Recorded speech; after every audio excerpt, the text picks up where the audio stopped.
항공 승무 교육생들이 모든 특권을 버리고 동료들과 함께 위험천만한 탈북을 결심했습니다. 그런데 꿈에 그리던 한국 땅을 밟은 순간 이들이 마주한 것은 예상치 못한 충격적인 현실이었습니다. 자유의 땅이라 믿었던 한국에서 승무교육단이 3초 만에 받은 충격은 무엇이었을까요? 북한의 엘리트 항공 인력에서 한국의 평범한 시민이 되기까지 집단 탈북한 승무원들의 생생한 증언으로 확인해 보겠습니다. 시작하기 전에 구독, 좋아요 눌러주시면 다음 이야기를 준비하는데 큰 도움이 됩니다. 안녕하세요. 저는 고려항공 객실승무 교육단 소속이었습니다. 베이징 수도국제공항 연수 첫날 제 인생이 바뀌기 시작했습니다. 안전 브리핑 시뮬레이터 실습실에 들어섰을 때 중국인 교관 앞에는 의자가 원형으로 배치되어 있었어요. 우리는 당황했습니다. 북한에서는 13년간 교관 앞 일렬로만 앉았거든요. 자유롭게 앉으세요. 교관이 웃으며 말했어요. 자유롭게? 지연이 제 옆구리를 찔렀습니다. 뭔가 잘못된 거 아니냐는 신호였죠. 시뮬레이션이 시작됐습니다. 중국 승무원이 긴급 탈출 브리핑을 시연했어요. 끝나자마자 교관이 물었습니다. 여러분, 방금 절차에 대해 어떻게 생각하시나요? 개선할 점이 있다면? 3초간의 침묵. 저는 귀를 의심했어요. 의견을 묻다니. 우리에게는 정답만 있었는데 거긴 질문을 기다렸습니다. 북한에서 우리는 12주 훈련 동안 783개 항목의 안전 매뉴얼을 암기했습니다. 한 글자도 틀리면 안 됐어요. 0.5초 늦은 미소는 재교육, ECM 어긋난 손 위치는 감점, 질문은 불순 사상의 증거였죠. 의문을 품는 것은 당을 의심하는 것이라고 배웠으니까요. 그런데 중국 승무원 한 명이 손을 들었습니다. 3번 절차 타이밍이 좀 애매한 것 같아요. 승객 동선이랑 겹쳐서요. 제 심장이 멎는 줄 알았어요. 저런 발언을 하면 어떻게 되는 거지? 교관이 고개를 끄덕였습니다. 좋은 지적입니다. 현장 경험이 느껴지네요. 다른 분들 의견은? 또 다른 승무원이 말했어요. 저는 4번 동작을 먼저 하는 게 나을 것 같아요. 근거가 있나요? 네, 작년의 실제 비상 상황에서 그게 더 효율적이었거든요. 토론이 시작됐습니다. 5명의 승무원이 자기 경험을 나누고 의견을 제시하고 서로 질문했어요. 교관은 메모하며 들었습니다. 현장 목소리가 매뉴얼을 발전시킵니다. 여러분 의견 반영해서 다음 개정판에 넣겠습니다. 민서가 제 손등을 꼬집었어요. 온몸에 소름이 돋았습니다. 승무원의 의견이 매뉴얼을 바꾼다고. 우리는 13년을 비행했지만 단 한 번도 의견을 물어본 적이 없었거든요. 우리는 규정을 따르는 도구였지 개선을 제안하는 전문가가 아니었으니까요. 북한 동료분들은 어떻게 생각하세요? 교관이 우리를 봤습니다. 저는 입이 떨어지지 않았어요. 13년간 단 한 번도 해본 적 없는 행동이었거든요. 지연이 조심스럽게 입을 열었습니다. 저희 나라에서는 매뉴얼이 완벽하기 때문에 의견을 낼 필요가 없습니다. 정해진 답변이었어요. 하지만 제 목소리는 떨렸습니다. 중국 승무원들이 이상하게 쳐다봤어요. 교관은 잠시 침묵했습니다. 그렇군요. 하지만 여기서는 편하게 말씀하셔도 됩니다. 휴식 시간 휴게실로 이동했습니다. 그곳에서 더 큰 충격이 기다리고 있었어요. 중국 승무원 7명이 개인 휴대폰으로 메시지를 확인하고 있었습니다. 어떤 이는 통화를 하고 어떤 이는 SNS를 보고 어떤 이는 음악을 들었어요. 민서가 얼어붙었습니다. 언니 저거 검열 안 받는 거예요? 우리는 5명이 공용 휴대폰 일대를 공유했습니다. 통화는 사전 신고 후 3분 이내, 모든 내용 녹음, 문자는 보안부 승인 필수. 개인 소유는 상상도 못했죠. 그런데 저 사람들은 웃으며 자유롭게 사진을 찍고 있었어요. 한 중국 승무원이 우리에게 다가왔습니다. 휴대폰 안 쓰세요? 아, 저희는 필요 없어서요. 거짓말이었어요. 그녀가 웃었습니다. 이따 점심 후에 시내 구경 가는데 같이 갈래요? 맛집 추천해 줄게요. 우리는 얼굴을 마주 봤어요. 외출? 허락도 안 받고? 지연이 조심스럽게 물었습니다. 외출, 신고는 안 하나요? 신고. 왜요? 퇴근 시간인데. 그녀가 의아해했어요. 우리에게는 퇴근이 없었습니다. 24시간 기숙사 생활, 외출은 월 1회 4시간, 동행자 2명 필수, 경로 사전 보고. 9년간 단 한 번도 혼자 거리를 걸어본 적이 없었어요. 점심시간이 됐습니다. 구내 식당에 12가지 메뉴가 있었어요. 원하는 거 고르세요. 직원이 말했을 때 우리는 당황했습니다. 오늘 지정 메뉴는요? 제가 물었어요. 지정 메뉴? 그런 거 없는데요. 골라 드세요. 우리는 5년간 요일별 고정 메뉴를 먹었습니다. 월요일 콩나물국, 화요일 김치찌개, 수요일 된장찌개. 선택권은 없었어요. 당이 배려한 식사를 감사히 먹는 것이 혁명적 태도라고 배웠으니까요. 중국 승무원들은 세계 테이블에 자유롭게 흩어져 앉았습니다. 우리는 13년간 직급순, 나이순, 입사순으로 정해진 자리에 앉았어요. 9년째 같은 자리, 같은 옆 사람이었죠. 식사 중에 한 승무원이 물었습니다. 퇴근하면 보통 뭐 해요? 민서가 대답하지 못했어요. 퇴근이라는 개념 자체가 없었으니까. 저희는 기숙사에서 학습을 합니다. 매일요? 주말에도? 그녀가 놀랐어요. 우리는 주말에 남자친구 만나고 쇼핑하고 여행도 가는데 여러분은 외출 안 해요? 우리는 대답할 수 없었습니다. 외출은 월 1회 4시간, 동반자 필수, 목적지 경로 만날 사람 사전 신고. 연애는 보이부 승인 필수, 상대방도 3개월 신원조사. 그게 우리 삶이었으니까요. 오후 실습 시간 긴급 상황 시뮬레이션이 진행됐습니다. 교관이 예고 없이 상황을 바꿨어요. 매뉴얼에 없는 상황입니다. 3번 비상구가 고장났어요. 어떻게 하시겠습니까? 중국 승무원들이 즉시 토론을 시작했습니다. 1번과 2번 비상구로 분산하자. 아니, 4번이 더 가까워. 승객 수를 고려하면 5분간 격렬하게 의견을 나눴어요. 우리는 얼어붙었습니다. 매뉴얼에 없으면 상급자 지시를 기다리는 게 원칙이었거든요. 개인 판단은 중대 과오였어요. 2017년 선배 한 명이 긴급 상황에서 매뉴얼을 벗어난 판단을 내렸다가 3개월 사상 재교육을 받았습니다.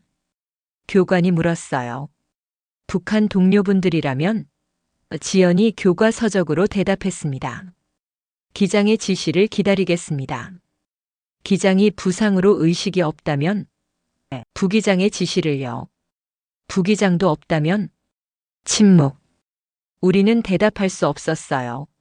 상급자 없이 스스로 판단하는 훈련을 받은 적이 없었으니까. 교관이 말했습니다. 승무원은 전문가입니다. 현장에서 최선의 판단을 내려야 해요. 규정은 도구일 뿐 절대 진리가 아닙니다. 그 말이 가슴에 박혔습니다.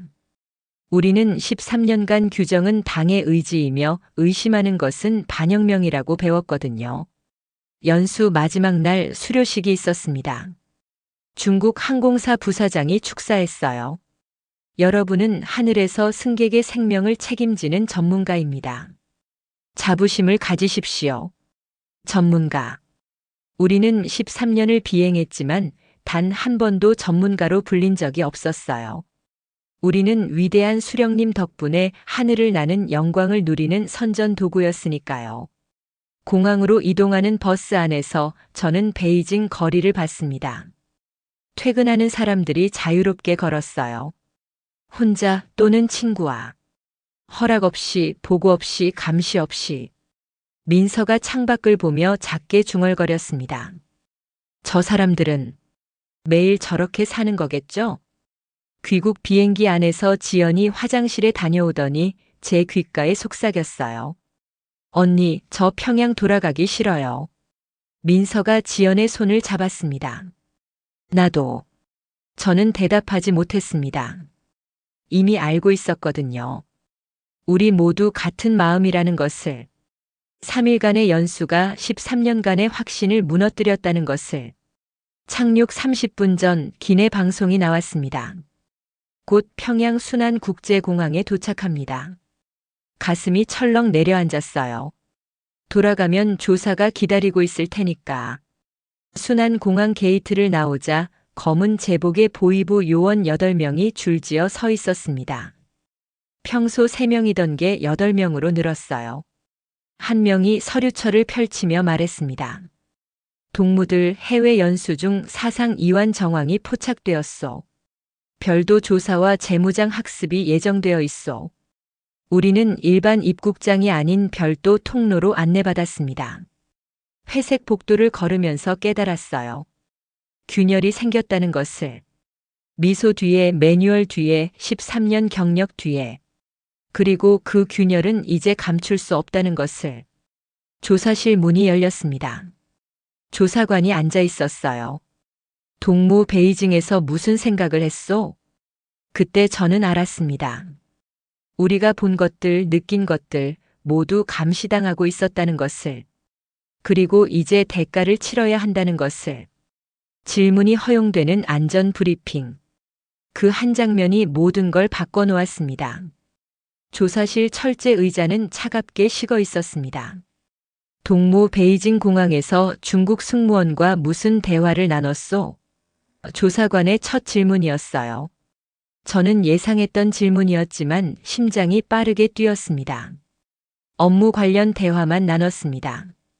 안전 절차와 기내 서비스에 대해서요. 조사관이 서류를 넘겼어요. 동무, 우리는 다 알고 있어. 10월 17일 오후 휴게실에서 퇴근 후에 뭐 하느냐고 물어봤지? 온몸이 얼어붙었습니다. 휴게실 대화까지 감시당하고 있었던 거예요. 누가 보고한 걸까? 우리 중 한 명? 아니면 다른 방법? 그건 단순한 호기심이었습니다. 호기심? 조사관이 비웃었어요. 자본주의 생활 방식에 대한 동경 아니었소? 조사는 4시간 동안 계속됐습니다. 같은 질문을 다르게 반복하고 작은 모순을 파고들었어요. 점심으로 먹은 메뉴가 뭐였는지, 몇 시에 화장실을 갔는지, 버스에서 어디에 앉았는지까지 물었습니다. 18일 저녁 호텔 방에서 동료들과 무슨 이야기를 나눴소? 저는 숨이 막혔어요. 개인 방이라고 생각했는데 거기도 감시당했던 거였죠. 여행 일정에 대해 이야기했습니다. 거짓말 하지 마시오. 우리는 녹음을 가지고 있어. 그 순간 깨달았습니다. 호텔 방에 도청 장치가 있었다는 것을. 우리가 나눈 모든 대화, 한숨, 침묵까지 기록되었다는 것을. 조사가 끝나고 기숙사로 돌아왔을 때 분위기가 달라져 있었습니다. 다른 승무원들이 우리를 피했어요. 복도에서 마주치면 고개를 돌렸고 식당에서는 다른 테이블에 앉았죠. 지연이 작게 말했습니다. 우리 낙인 찍힌 거야. 다음 날부터 재무장 학습이 시작됐습니다. 매일 오전 6시부터 오후 9시까지 15시간. 비행 훈련은 전면 중단됐어요. 대신 강의실에 앉아서 김일성, 김정일의 교실을 암송해야 했습니다. 제국주의 사상의 독소는 미세하게 침투한다. 한순간의 방심이 영원한 오염을 낳는다. 정치교관이 우리를 노려보며 말했어요. 재무장 학습 일주일째 자아 비판 시간이 있었습니다. 한 명씩 앞에 나가서 자신의 잘못을 고백해야 했어요. 먼저 나간 승무원이 울먹이며 말했습니다. 저는 외국의 화려함에 현혹되었습니다. 우리 제도의 우월성을 망각했습니다. 깊이 반성합니다. 제 차례가 왔습니다. 준비한 대로 말했어요. 저는 사상적으로 이완되었습니다. 외국 승무원들의 생활 방식을 보고 부적절한 호기심을 품었습니다. 당의 가르침을 다시 새기겠습니다. 하지만 제 목소리는 공허했습니다. 더 이상 믿지 않는 말을 하고 있었으니까요. 2주째 일상이 더 통제적으로 바뀌었습니다. 기숙사의 감시원이 24시간 상주하게 됐어요. 2층 복도 끝 작은 방에 앉아서 우리의 모든 움직임을 기록했습니다. 화장실 가는 시간, 샤워 시간, 소등 시간까지요. 식당에서도 정치지도원이 함께 앉았습니다. 식사 중 대화를 감시하기 위해서였죠. 우리는 입을 다물고 밥만 먹었어요. 눈빛으로만 소통했습니다. 훈련장에 복귀했을 때 분위기가 완전히 달랐습니다. 코치들이 우리를 대하는 태도가 냉랭해졌어요. 작은 실수도 크게 질책했고 칭찬은 한 번도 없었습니다. 동무들은 사상적으로 재무장 중이요. 행동 하나하나가 평가 대상이라는 걸 명심하시오. 정치지도원이 매일 아침 우리에게 말했어요. 가장 충격적인 건 3주째에 들은 소식이었습니다. 지연이 화장실에서 작게 속삭였어요. 언니 큰일 났어. 교육단 해체된다는 소문 들었어. 뭐라고? 상부에서 우리를 사상적으로 오염된 집단으로 낙인 찍었대. 아예 팀을 없애고 각자 다른 곳으로 보낸다는 거야. 그날 밤 우리는 잠을 이룰 수 없었습니다. 민서가 이불 속에서 흐느꼈어요. 언니들, 우리 어떻게 되는 거예요? 4주째 더 구체적인 소문이 들렸습니다. 어떤 승무원은 지방 공장으로, 어떤 승무원은 농장으로 보낸다는 거였어요. 심지어 탄광이라는 말도 나왔습니다. 헌신했는데 이런 대우를 받다니. 지연이 이를 악물었어요. 재무장 학습 5주째 개별 면담이 있었습니다. 정치보위부 고위 간부가 직접 왔어요. 한 명씩 불려 들어갔는데 나올 때마다 얼굴이 창백했습니다. 제 차례가 됐습니다. 방에 들어서자 3명이 앉아 있었어요. 동무 솔직하게 말하시오. 탈출을 생각해 본 적 있소? 심장이 멎는 줄 알았습니다. 어떻게 알았을까? 우리가 아직 구체적인 계획도 세우지 않았는데. 없습니다. 그런 생각 단 한 번도 해본 적 없습니다. 그럼 왜 베이징에서 한국 교민에게 관심을 보였소? 한국 교민이요? 저는 그런 사람 만난 적 없는데요. 거짓말 마시오. 공항 면세점에서 한국말 하는 사람들을 5분간 쳐다봤소. 온몸에 소름이 돋았습니다. 5분간 쳐다본 것까지 기록했다니. 얼마나 철저하게 감시당한 거예요? 면담이 끝나고 나왔을 때 복도에서 민서와 마주쳤습니다. 민서의 눈이 빨갛게 부어 있었어요. 말없이 서로를 안았습니다. 그날 밤 기숙사에서 지연이 화장실 신호를 보냈습니다. 물 내리는 소리에 묻혀 작게 속삭였어요. 언니들, 우리 진짜로 생각해 봐야 할 것 같아. 뭘? 여기서. 나가는 거. 침묵이 흘렀습니다. 하지만 그 침묵 속에 답이 있었어요. 우리 모두 같은 생각을 하고 있다는 것을. 미친 거 아니야? 잡히면 어떻게 하려고? 민서가 떨리는 목소리로 물었어요. 지연이 단호하게 말했습니다. 이대로 있어도 끝이야. 교육단 해체되면 우리 인생 끝나는 거야. 탄광으로 보내지면 거기서 늙어 죽는 거라고. 6주째 결정적인 공지가 나왔습니다. 교육단장이 전체 회의를 소집했어요. 동무들 상부의 결정에 따라 고려항공 객실승무 교육단은 다음 달부로 해체됩니다. 각자 새로운 배치를 통보받게 될 것입니다. 회의실이 술렁거렸습니다. 몇몇은 울음을 터뜨렸어요. 13년의 경력이 하루아침에 무너지는 순간이었습니다. 이는 조직의 사상 순결성을 위한 불가피한 조치입니다. 당의 결정에 복종하십시오. 그날 저녁 우리는 마지막으로 함께 모였습니다. 감시원 몰래 화장실에서 물소리를 크게 틀어놓고요. 지연이 먼저 입을 열었습니다. 언니들, 나 결심했어. 여기서 나갈 거야. 민서가 눈물을 흘렸어요. 하지만 어떻게? 우리는 유명해. 얼굴이 알려져 있다고. 방법이 있어. 지연이 말했습니다. 고향 선배 중에 그 길로 간 사람이 있어. 연결고리를 찾을 수 있어. 저는 오랫동안 침묵했습니다. 한번 시작하면 돌이킬 수 없다는 걸 알았으니까요. 성공하면 자유, 실패하면 죽음. 그 사이에는 아무것도 없었어요. 언니, 어떻게 할 거예요? 민서가 물었습니다.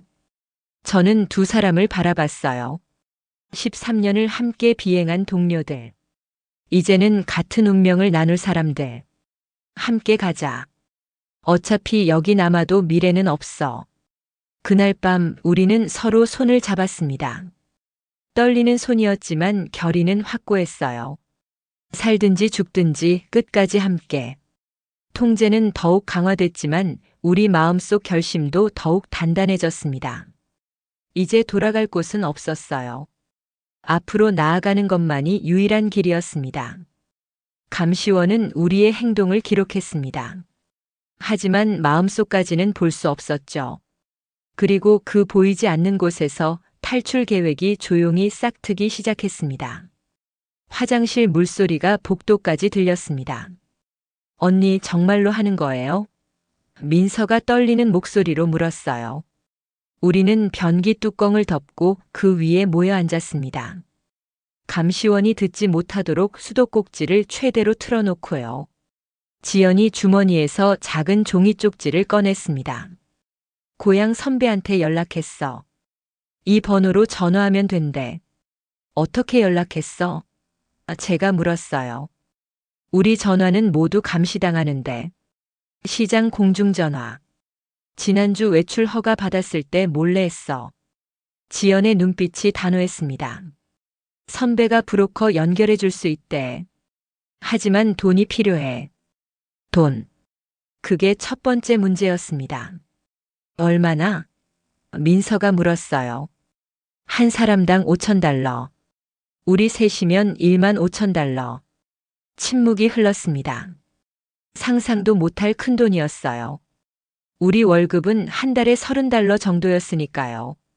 우리가 가진 거라곤. 제가 말을 꺼냈습니다.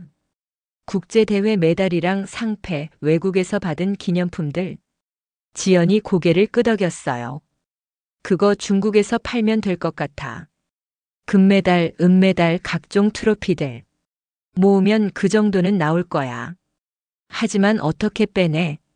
민서가 물었습니다. 기숙사짐 검사하잖아. 나눠서 조금씩 빼내는 거야. 외출할 때마다 하나씩. 그날 밤부터 우리는 조용히 준비를 시작했습니다.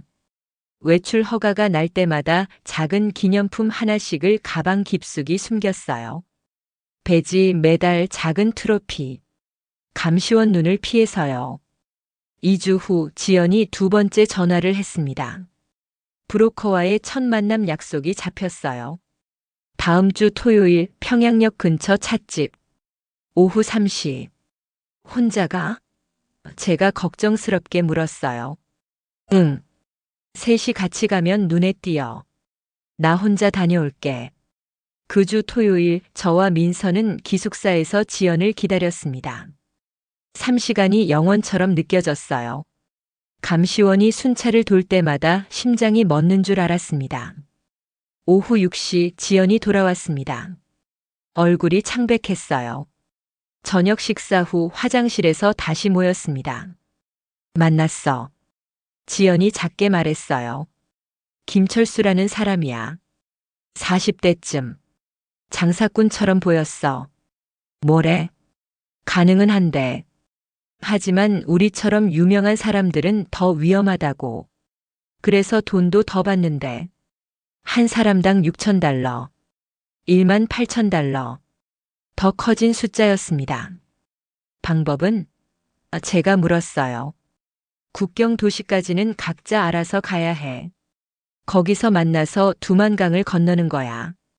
중국에서 한 달 정도 숨어 있다가 그 다음엔 몽골이나 동남아를 거쳐서 한국으로. 민서가 눈물을 글썽였습니다. 정말 할 수 있을까요?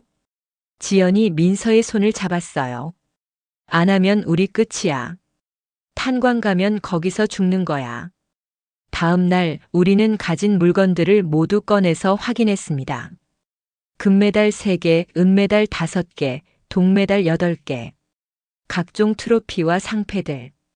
외국에서 받은 시계, 펜, 기념품들. 그리고 몰래 모아둔 외화 약관. 이걸 어떻게 중국까지 가져가? 민서가 물었어요. 고향 방문 신청하는 거야.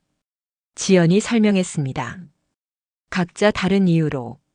할머니 문병, 부모님 제사, 동생 결혼식. 그리고 같은 날 같은 기차를 타는 거지. 하지만 서로 모르는 척. 물건들은 옷 사이에 숨기고 가방 밑에 깔고 검사받을 때 걸리면 가족 선물이라고 하는 거야. 계획이 구체화되기 시작했습니다. 하지만 가장 큰 문제가 남아 있었어요. 언니들. 민서가 울먹였습니다. 우리 가족들은 어떻게 돼요? 침묵이 흘렀습니다. 모두 알고 있었어요. 우리가 탈출하면 가족들이 연좌제로 처벌받는다는 것을. 재교육소로 보내지거나 지방으로 추방되거나 심하면 정치범 수용소로 갈 수도 있다는 것을. 그래도 우리가 여기 남아서 탄광 가면 부모님이 더 슬퍼하실 거야. 지연이 떨리는 목소리로 말했습니다. 차라리 우리가 자유롭게 사는 게 나아. 하지만 우리 모두 알았어요. 그건 자기 위안일 뿐이라는 것을. 3주 후 고향 방문 허가가 나왔습니다. 놀랍게도 세타 같은 주에 승인됐어요. 아마 교육단 해체 전에 가족 보내주면 안정될 거라고 판단한 것 같았습니다. 출발 3일 전 우리는 마지막 점검을 했습니다. 화장실에서 물소리에 묻혀서 암호를 정하자. 지연이 말했어요. 혹시 모를 상황을 대비해서. 무슨 암호? 정시 출발이라고 하면 모든 게 순조롭다는 거야. 지연 출발이라고 하면 위험하니까 중단. 회항이라고 하면 계획 전체를 취소하는 거. 우리는 고개를 끄덕였습니다. 13년간 항공 용어를 썼던 우리답게 마지막까지 그 언어로 소통하기로 한 거였죠. 기차에서는 절대 서로 쳐다보지 마. 모르는 사람처럼 행동해. 국경도시 여관에서 만날 때까지. 여관 이름은 대동강여관. 방번호는 203호. 김철수가 미리 예약해놨대. 출발 전날 밤 우리는 각자의 침대에 누워 있었습니다. 아무 말도 하지 않았지만 모두 잠들지 못했어요. 천장을 바라보며 생각했습니다. 이게 마지막 밤이 될 수도 있다고. 새벽 4시 민서가 작게 흐느끼는 소리가 들렸습니다. 저는 일어나서 민서의 침대로 갔어요. 지연도 왔습니다. 우리는 말없이 안고 있었어요. 언니들 무서워요. 나도 무서워. 지연이 솔직하게 말했습니다. 하지만 함께잖아. 우리 셋이 함께면 할 수 있어. 출발 당일 아침 우리는 각자 짐을 꾸렸습니다. 옷 사이사이에 메달과 기념품을 숨겼어요. 가방 밑바닥에는 상패를 깔았습니다. 만지는 손이 떨렸어요. 기숙사를 나서기 전 화장실에서 마지막으로 모였습니다. 이게 마지막일 수도 있어. 지연이 말했어요. 잡히면 서로 모른다고 해. 각자 혼자 한 거라고. 싫어요. 민서가 고개를 저었습니다. 끝까지 함께해요. 살든지 죽든지. 저도 두 사람의 손을 잡았습니다. 함께 가자. 어떤 일이 있어도 우리는 서로를 꼭 껴안았습니다. 13년간 함께 하늘을 난 동료들. 이제는 같은 운명을 향해 날아가는 동반자들. 이륙허가 우리 스스로 내립시다. 지연의 그 말이 우리의 서약이 됐습니다. 기차역으로 가는 버스 안에서 우리는 서로 다른 자리에 앉았습니다. 모르는 사람처럼. 하지만 창밖을 보는 시선은 같은 곳을 향했어요. 북쪽 국경. 그리고 그 너머의 자유. 평양역에 도착했을 때 제 가방 무게가 평소보다 2배는 무거웠습니다. 메달과 기념품들 때문이었죠. 검문대를 통과할 때 심장이 터질 것 같았어요. 가방 열어보시오. 보안원이 제 가방을 가리켰습니다. 손이 떨렸어요. 가방을 열자 옷가지들이 보였습니다. 보안원이 한번 뒤적이더니 그냥 닫으라고 했어요. 통과. 다리에 힘이 풀렸습니다. 첫 번째 관문을 통과한 거였어요. 기차에 올랐습니다. 지연은 3호차, 저는 5호차, 민서는 7호차. 우리는 서로를 쳐다보지 않았어요. 하지만 같은 기차 안에 있다는 것만으로도 안심이 됐습니다. 기차가 출발했습니다. 창밖으로 평양 거리가 멀어졌어요. 13년간 살았던 도시. 다시는 돌아오지 못할 수도 있는 곳. 다음 역은 평성입니다. 안내방송이 나왔어요. 저는 가방을 꼭 안았습니다. 이 안에 우리의 미래가 들어있었어요. 13년 경력의 무게가 메달의 무게로 바뀌어 있었습니다. 국경 도시까지는 8시간이 걸렸습니다. 그 8시간 동안 저는 한숨도 자지 못했어요. 가방을 놓칠까봐, 검문이 나올까봐, 들킬까봐. 해가 지기 시작했습니다. 창밖으로 두만강이 보였어요. 저강 너머가 중국. 저강을 건너면 자유. 기차가 멈췄습니다. 국경 도시역. 우리의 탈출이 진짜로 시작되는 곳. 저는 천천히 일어났습니다. 가방을 들고 승객들 사이에 섞여서 역 밖으로 나왔어요. 대동강역관 203호. 다시 만나기로 한 곳. 어둠 속에서 탈출이 시작됐습니다. 대동강역관 203호 문을 두드렸을 때 손이 얼어붙어 있었습니다. 문이 열렸어요. 지연이 서 있었습니다. 뒤에는 민서도 보였어요.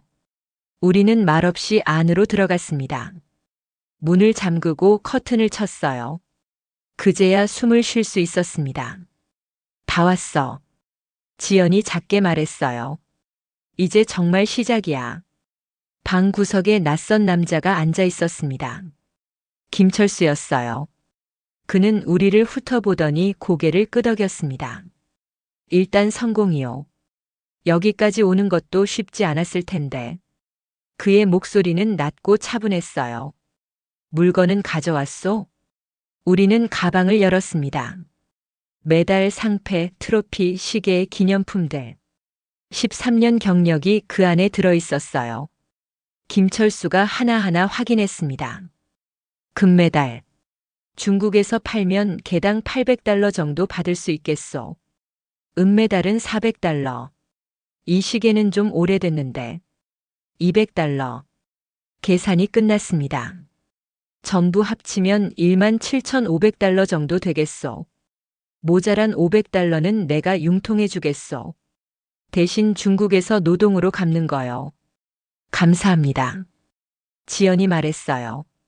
감사는 나중에 해도 늦지 않소. 김철수가 차갑게 말했습니다. 아직 시작도 안 했소. 그리고 명심하시오. 중간에 잡히면 나는 모르는 일이요. 알겠소?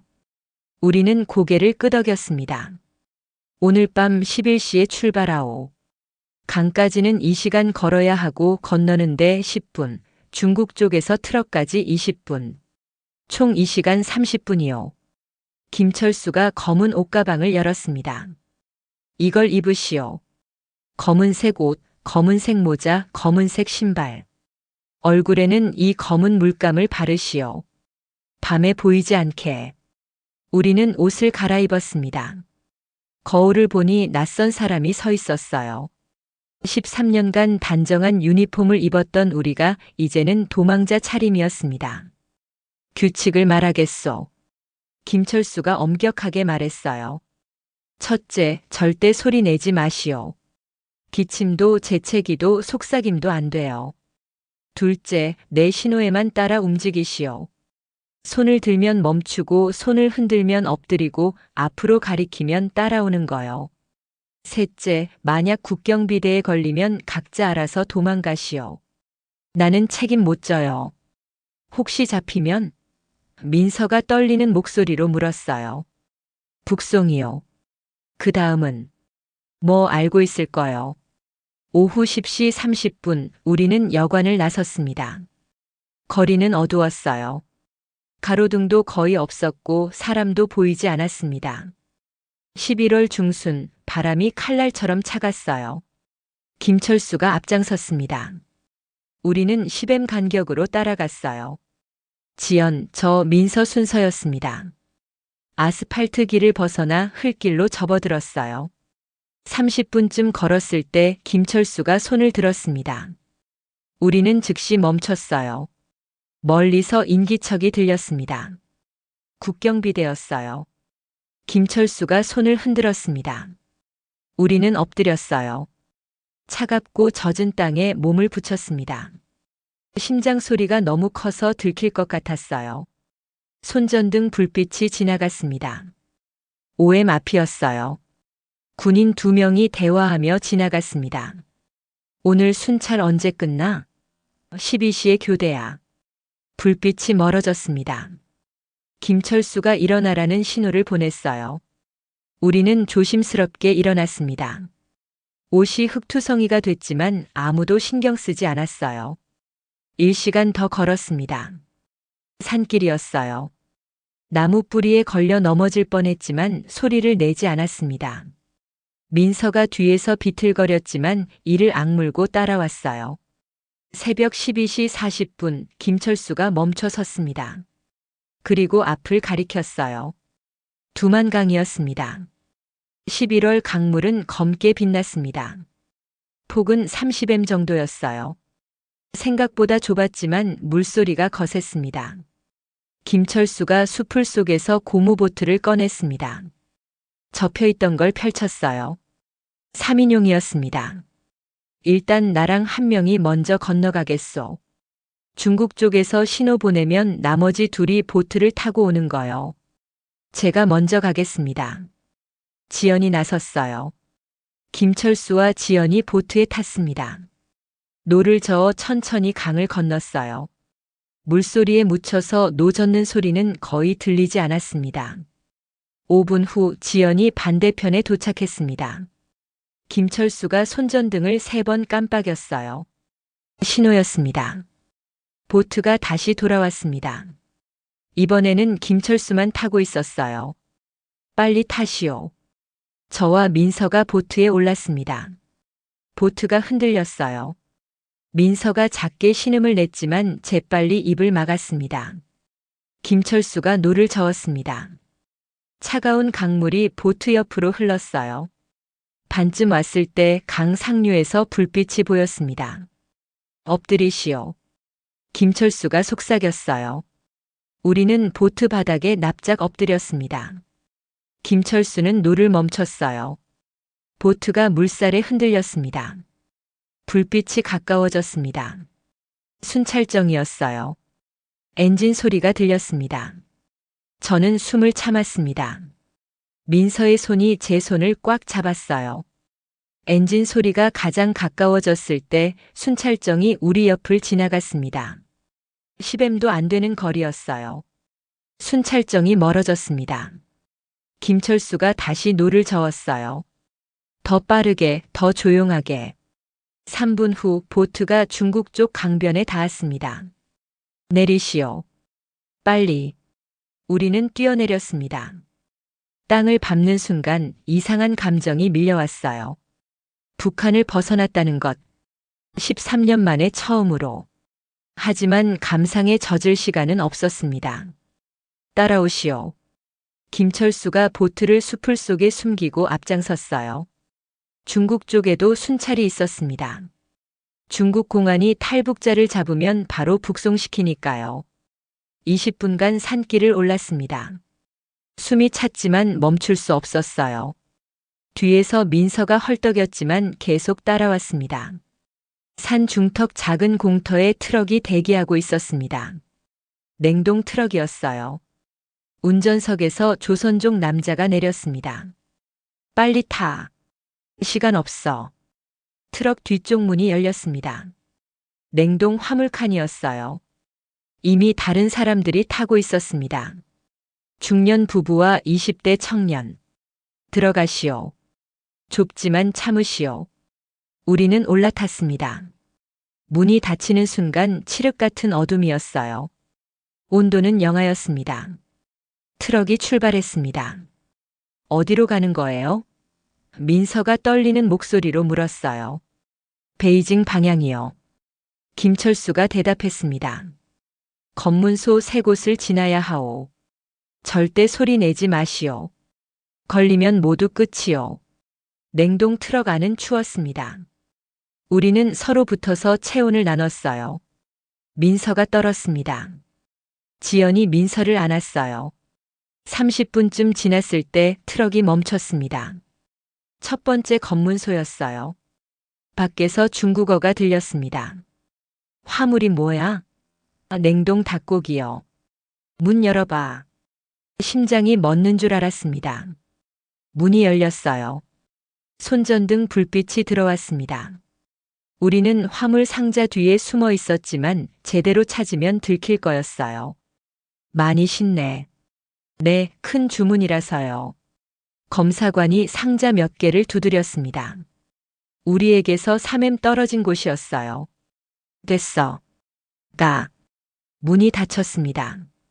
트럭이 다시 출발했어요. 지연이 제 손을 꽉 잡았습니다. 우리는 살아남았어요. 첫 번째 관문을요. 1시간 후 두 번째 검문소. 이번에는 문을 열지 않았습니다. 서류만 확인하고 통과했어요. 2시간 후 세 번째 검문소. 이번에도 통과했습니다. 새벽 4시 트럭이 완전히 멈췄습니다. 문이 열렸어요. 김철수가 밖에 서 있었습니다. 내리시오. 이제 안전하오. 우리는 비틀거리며 내렸습니다. 다리에 감각이 없었어요. 4시간 동안 얼어붙은 트럭 안에 있었으니까요. 주변은 산속이었습니다. 작은 오두막이 보였어요. 여기서 며칠 숨어 있어야 하오. 다음 단계 준비될 때까지. 오두막 안으로 들어갔습니다. 좁았어요. 우리 셋과 다른 탈북자 3명, 총 6명이 지내야 하는 공간. 하지만 우리는 신경 쓰지 않았습니다. 북한을 벗어났으니까요. 지연이 창문으로 밖을 내다봤습니다. 언니, 우리 해냈어. 민서가 울기 시작했어요. 정말 나온 거예요? 저는 두 사람을 안았습니다. 우리는 함께 울었어요. 해방감과 상실감이 동시에 밀려왔습니다. 북한을 떠났습니다. 가족을 떠났습니다. 13년의 경력을 버렸습니다. 하지만 자유를 향해 첫걸음을 뗐습니다. 밖에서 새벽 닭이 울었습니다. 비상구는 늘 있었지만 오늘 처음 문을 연 건 우리였습니다. 중국 은신 생활 한 달은 지옥 같았습니다. 좁은 오두막에 6명이 숨어 지냈어요. 밖에 나갈 수 없었습니다. 큰 소리도 낼 수 없었어요. 중국 공안이 수시로 단속한다고 했으니까요. 잡히면 바로 북송. 그 말만 들어도 온몸이 얼어붙었습니다. 음식은 하루 한 끼였습니다. 조선족 브로커가 저녁에 가져다 줬어요. 밥과 김치, 가끔 라면. 배고팠지만 참아야 했습니다. 가장 힘든 건 불안감이었어요. 언제 공안이 들이닥칠지 모른다는 공포. 바람 소리에도 개 짖는 소리에도 심장이 멎었습니다. 지연은 머리카락이 빠지기 시작했어요. 스트레스 때문이었습니다. 민서는 계속 배탈이 났어요. 제대로 된 음식을 못 먹어서였죠. 언니, 우리 진짜 한국까지 갈 수 있을까요? 민서가 매일 밤 물었습니다. 저는 확신할 수 없었어요. 하지만 희망을 잃으면 안 됐습니다. 갈 수 있어. 우리 여기까지 왔잖아. 한 달 후 김철수가 왔습니다. 이제 움직이겠소. 몽골로 가는 거요. 몽골까지는 중국을 가로질러야 했습니다. 3,000km가 넘는 거리였어요. 냉동 트럭, 화물 트럭, 버스를 갈아타며 2주를 이동했습니다. 검문에 걸릴 때마다 가짜 신분증을 보여줬어요. 우리는 조선족 농민공으로 위장했습니다. 중국어를 못하니까 벙어리 행세를 했어요. 수첩에 글을 써서 의사소통했습니다. 어느 검문소에서 경찰이 의심했습니다. 이 여자들 수상해. 어디서 왔어? 브로커가 능숙하게 대처했어요. 벙어리들이에요. 공장 가는 길이고요. 서류 여기 있습니다. 경찰이 우리를 쳐다봤어요. 저는 눈을 내리깔고 바보처럼 웃었습니다. 모든 자존심을 버린 순간이었어요. 통과했습니다. 몽골 국경에 도착했을 때 우리는 일반 버스를 탔습니다. 다른 승객들과 섞여서요. 너무 긴장해서 이 시간 내내 화장실도 못 갔어요. 국경 검문소. 마지막 중국 관문이었습니다. 신분증. 검사관이 손을 내밀었어요. 가짜 신분증을 건넸습니다. 검사관이 자세히 들여다봤어요. 너무 오래 봤습니다. 뭔가 이상한 걸 눈치챈 걸까? 이름이? 검사관이 물었어요. 저는 수첩을 꺼내 글을 썼습니다. 말 못합니다. 검사관이 짜증스럽게 손을 흔들었어요. 드디어 몽골 땅을 밟았습니다. 그 순간 숨통이 트이는 것 같았어요. 더 이상 북송 걱정은 없었으니까요. 울란바토르에서 한국 대사관을 찾았습니다. 대사관 문을 열고 들어섰을 때 처음으로 안도의 눈물을 흘렸어요. 탈북자입니다. 도와주세요. 대사관 직원들이 친절했습니다. 따뜻한 음식을 주고 깨끗한 방을 제공했어요. 3개월 만에 제대로 된 침대에서 잤습니다. 2주간의 서류 작업 끝에 우리는 한국행 비행기표를 받았습니다. 곧 한국에 가실 수 있습니다. 직원이 미소 지으며 말했어요. 한국. 꿈에 그리던 곳. 자유의 땅. 같은 민족이 사는 나라. 비행기에 탔을 때 저는 설렜습니다. 13년간 항공 승무원이었지만 승객으로 타는 건 처음이었어요. 창밖으로 구름이 보였습니다. 저 구름 너머에 새로운 삶이 있다고 믿었어요. 승객 여러분, 곧 인천국제공항에 도착하겠습니다. 기장의 안내 방송이 나왔을 때 가슴이 터질 것 같았습니다. 민서가 제 손을 잡았어요.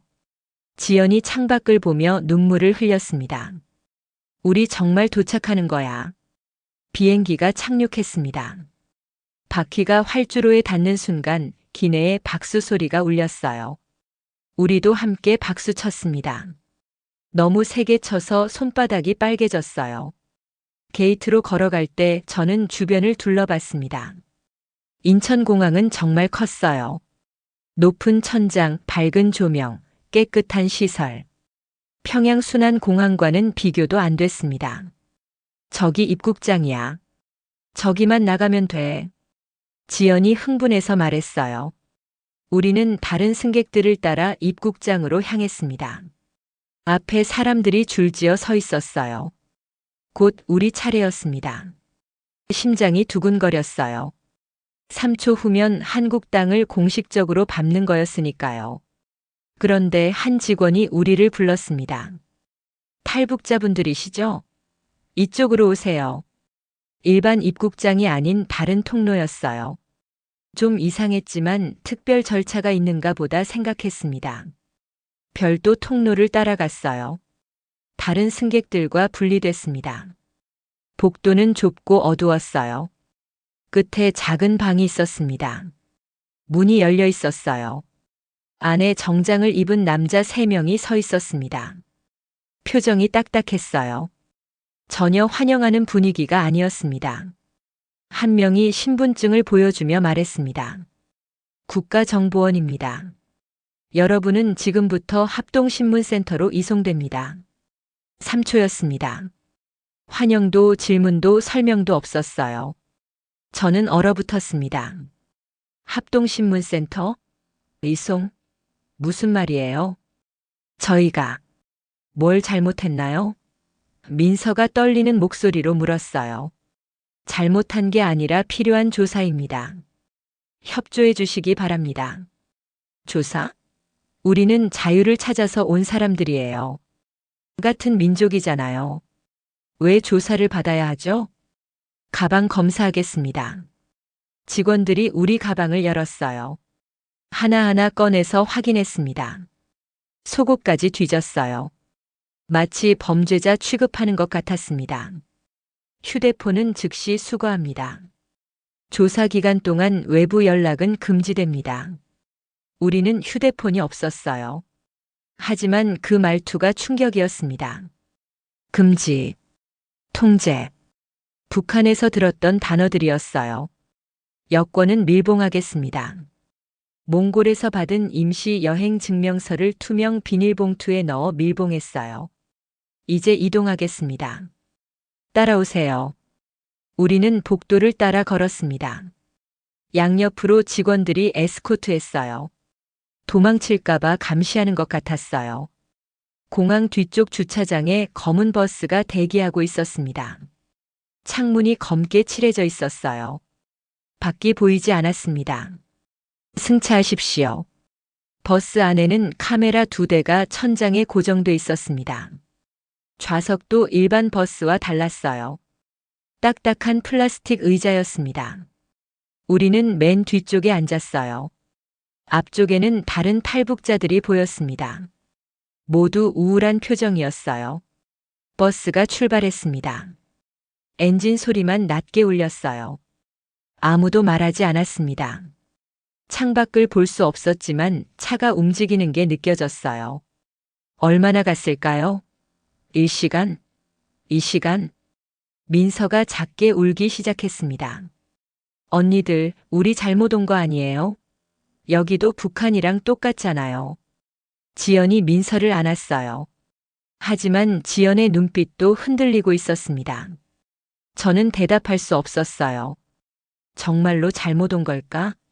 자유를 찾아왔는데 받은 건 의심과 통제였으니까요. 버스가 멈췄습니다. 문이 열렸어요. 하차하십시오. 일렬로 서십시오. 밖으로 나갔을 때 저는 충격받았습니다. 높은 담장, 철조망, 감시탑, 마치 감옥 같았어요. 이곳이 합동신문센터입니다. 조사가 끝날 때까지 여기서 지내시게 됩니다. 담장 너머로 서울의 빌딩들이 보였습니다. 자유로운 세상이 저기 있는데 우리는 철조망 안에 있었어요. 앞으로 가십시오. 우리는 건물 안으로 들어갔습니다. 복도는 길고 차가웠어요. 형광등이 희미하게 빛났습니다. 신체 검사를 받으십시오. 여직원이 우리를 작은 방으로 안내했어요. 옷을 벗고 검사받았습니다. 모든 것을 확인했어요. 혹시 숨긴 물건이 있는지요? 이제 각자 방으로 이동하겠습니다. 조사의 객관성을 위해 격리 수용합니다. 격리. 그 말에 민서가 울음을 터뜨렸어요. 언니들이랑 헤어지는 거예요? 규정입니다. 따라오십시오. 우리는 각자 다른 복도로 끌려갔습니다. 지연이 뒤돌아봤어요. 민서가 손을 흔들었어요. 저는 두 사람을 봤습니다. 3개월 동안 생사고락을 함께한 동료들. 이제 또 헤어지는 거였어요. 203호. 들어가십시오. 좁은 방이었습니다. 3평 정도. 침대 하나, 책상 하나, 화장실. 창문은 있었지만 밖이 보이지 않게 처리돼 있었어요. 문이 닫혔습니다. 잠금 장치 소리가 들렸어요. 저는 침대에 앉았습니다. 그리고 주변을 봤어요. 인천공항에서 이곳까지 채 3시간도 안 걸렸습니다. 꿈에 그리던 한국. 환영받을 거라고 믿었던 자유의 땅. 하지만 우리를 맞이한 건 3초 만의 이송 통보와 철조망이었습니다. 벽에 기대어 눈을 감았어요. 몽골 대사관 직원이 했던 말이 떠올랐습니다. 한국에 가면 모든 게 좋아질 거예요. 거짓말이었습니다. 창밖으로 서울의 불빛이 희미하게 보였어요. 자유는 저기 있는데 저는 철조망 안에 갇혀 있었습니다. 간첩일 가능성을 배제할 수 없으니까요. 그 말이 계속 귓가에 맴돌았습니다. 첫날 밤 저는 한숨도 자지 못했습니다. 천장의 환풍구에서 희미한 소음이 났어요. CCTV 카메라가 빨간 불을 깜빡이고 있었습니다. 화장실에도 카메라가 있는지 확인했어요. 다행히 없었지만 그것조차 확신할 수 없었습니다. 새벽 6시 형광등이 자동으로 켜졌습니다. 스피커에서 기계음 목소리가 흘러나왔어요. 기상 시간입니다. 세면 후 복도에서 대기하십시오. 복도에 나가자 다른 방 사람들도 나와 있었습니다. 20명 정도. 모두 탈북자들이었어요. 눈이 마주쳤지만 아무도 말을 걸지 않았습니다. 말하면 안 될 것 같은 분위기였어요. 식당으로 이동합니다. 일렬로 따라오십시오. 식당은 학교 급식실 같았습니다. 스테인리스 식판에 밥과 국, 반찬 3가지가 담겼어요. 맛은 괜찮았지만 목으로 넘어가지 않았습니다. 식사 중에도 직원들이 지켜보고 있었어요. 누가 누구와 눈을 맞추는지, 누가 무슨 행동을 하는지 관찰하고 있었습니다. 아침 8시 첫 조사가 시작됐습니다.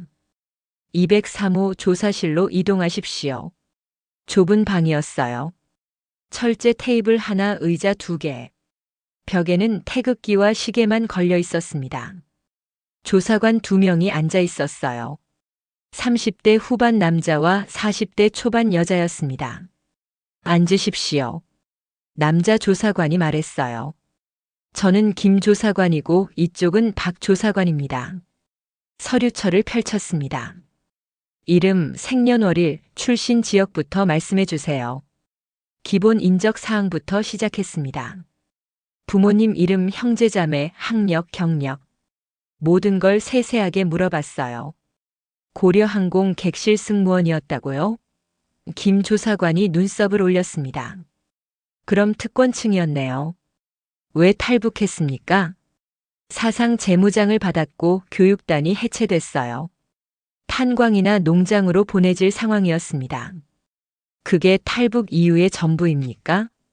박 조사관이 날카롭게 물었어요. 다른 목적은 없었습니까? 다른 목적이요? 예를 들어 한국에 와서 정보를 수집한다든지. 온몸이 얼어붙었습니다. 아닙니다. 저는 그냥 자유롭게 살고 싶어서 왔어요. 자유롭게? 김 조사관이 비웃었습니다. 특권층이 무슨 자유를 원합니까? 특권이 아니었어요. 통제였습니다. 24시간 감시받고 사적 삶이 없었어요. 조사는 4시간 동안 계속됐습니다. 같은 질문을 다르게 반복했어요. 탈북 동기, 경로, 만난 사람들, 브로커 정보. 모든 것을 세세하게 캐물었습니다. 베이징 연수 때 누구를 만났습니까? 중국 항공사 직원들이요. 한국 사람은요? 만난 적 없습니다. 거짓말하지 마십시오. 공항 면세점에서 한국어 하는 사람들을 5분간 지켜봤다는 보고가 있습니다. 소름이 돋았어요. 북한 보위부 조사와 똑같았습니다. 모든 걸 감시하고 모든 걸 기록하고 작은 모순을 파고들었어요. 그냥 같은 언어를 쓰는 사람들이 신기해서 봤을 뿐이에요. 신기해서? 박 조사관이 기록했습니다. 한국에 대한 관심이 그때부터 있었다는 거네요. 그게 아니라. 그럼 뭡니까? 말문이 막혔습니다. 무슨 말을 해도 의심으로 해석됐어요. 점심 식사 후 오후에도 조사가 계속됐습니다. 이번에는 다른 조사관들이었어요. 동료들과 어떤 대화를 나눴습니까? 일상적인 대화요. 훈련이나 생활에 대해서요. 탈북 계획은 누가 먼저 제안했습니까? 함께 결정했어요. 거짓말입니다. 반드시 주동자가 있을 겁니다. 정말 함께 결정했어요. 우리 모두 같은 상황이었으니까요. 조사관이 책상을 쳤습니다. 협조하지 않으면 조사 기간이 길어질 수 있습니다. 저는 움츠러들었어요. 협박이었습니다. 3일째 건강검진을 받았습니다. 혈액 검사 엑스레이, 치과 검진 심전도. 전염병 검사라고 했지만 마치 병균 덩어리 취급받는 기분이었어요. 의료진들도 우리를 조심스럽게 대했습니다. 마스크를 쓰고 장갑을 두 겹 끼고 가까이 오지 않으려고 했어요. 결핵 검사 결과 나올 때까지 격리 유지됩니다. 간호사가 말했어요. 일주일째 심리 검사를 받았습니다. 상담사가 왔어요. 30대 여자였는데 처음으로 부드러운 목소리를 들었습니다. 힘드시죠? 그녀가 물었어요. 저는 대답하지 못했습니다. 함정 질문일 수도 있으니까요. 여기는 안전한 공간이에요. 편하게 말씀하셔도 됩니다. 정말요? 제 목소리가 떨렸어요. 여기도 녹음되는 거 아닌가요? 상담사가 슬픈 눈으로 저를 봤습니다. 녹음은 안 해요. 하지만 제가 기록은 해야 해요. 양해해 주세요. 트라우마는 없나요? 탈북 과정에서 힘든 일은 없었나요? 지금이 제일 힘들어요. 솔직하게 말했습니다. 자유를 찾아왔는데 여기서도 감시받고 의심받으니까요. 상담사가 한숨을 쉬었어요. 이해해요. 하지만 필요한 절차예요. 조금만 참아주세요. 얼마나 더요? 언제까지 여기 있어야 해요? 사람마다 달라요. 빠르면 한 달, 길면 석 달. 석 달. 그 말에 절망이 밀려왔습니다. 2주째 동료들을 볼 수 있었습니다. 단체 면담이 있다고 해서 한 방에 모였어요. 지연과 민서가 보였습니다. 둘 다 많이 야위어 있었어요. 지연의 머리카락은 더 많이 빠진 것 같았고 민서의 눈은 빨갛게 부어 있었습니다. 우리는 달려가서 안았어요. 말없이 울었습니다. 얘들아, 괜찮아? 지연이 물었어요. 아니, 안 괜찮아. 민서가 울먹였습니다. 언니, 저 진짜 후회돼요. 왜 왔을까요? 차라리 북한에서. 그런 말 하지 마. 제가 민서를 꽉 안았어요. 여기까지 왔잖아. 조금만 더 버티자. 조사관이 들어왔습니다. 앉으십시오. 단체 면담을 시작하겠습니다. 우리는 나란히 앉았어요. 손을 꼭 잡았습니다. 진술의 일부 모순이 발견됐습니다. 조사관이 서류를 펼쳤어요. 탈북 날짜가 서로 다르게 진술됐습니다. 그럴 리 없어요. 같은 날이었어요. 지연이 말했습니다. 한 명은 11월 23일, 한 명은 11월 24일이라고 했습니다. 기억이 혼란스러웠나 봐요. 맞춰드릴게요. 조사관이 우리를 번갈아 봤습니다. 진술을 맞춘다는 건 사전 모의가 있었다는 뜻 아닙니까? 아니에요. 민서가 소리쳤어요. 우리는 그냥 자유롭게 살고 싶었어요. 왜 이렇게 의심하세요? 의심이 아니라 확인입니다. 조사관이 차갑게 말했습니다. 여러분의 안전을 위해서예요. 3주째 조사관의 태도가 조금 바뀌었습니다. 지금까지 조사 결과 큰 문제는 발견되지 않았습니다.